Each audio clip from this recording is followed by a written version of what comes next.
Class is in session. I got a question for y'all. How many of y'all know about convict lease gangs? No one? No one at all? Well, good. I'll let y'all know just what it is. Basically, to sum it all up, what convict lease gangs were slavery's replacement.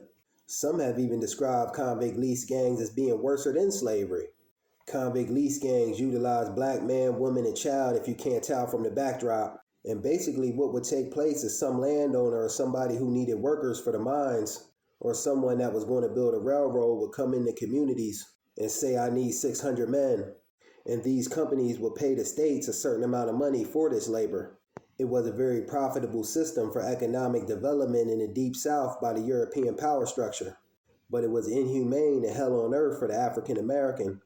Here are some of the examples of this convict labor, aka slavery, that took place in history. 12-year-old Cy Williams was sentenced to 20 years on a convict lease gang for taking a horse he was too small to ride. 8-year-old Will Evans, who received 2 years for stealing change off a store counter. Insane. Most of the times our people didn't even commit these crimes. They were just lying and trumping up charges on them to supply the demand for bodies they needed for the labor.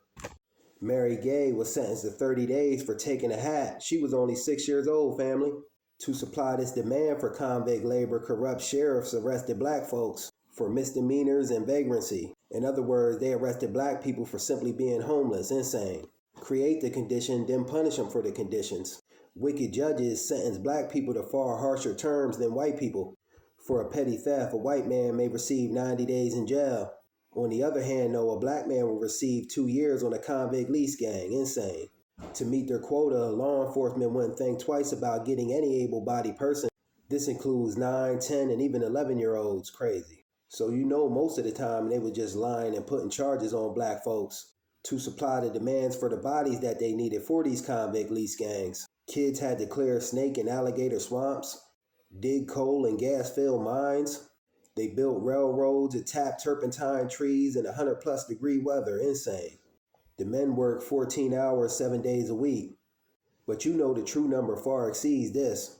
In conditions that one convict described as 9 kinds of hells. Crazy. Sometimes housed in cages like you see in the background that they use for circus animals. They were fed the worst kinds of foods, in other words, scraps, and they were even denied medical treatment.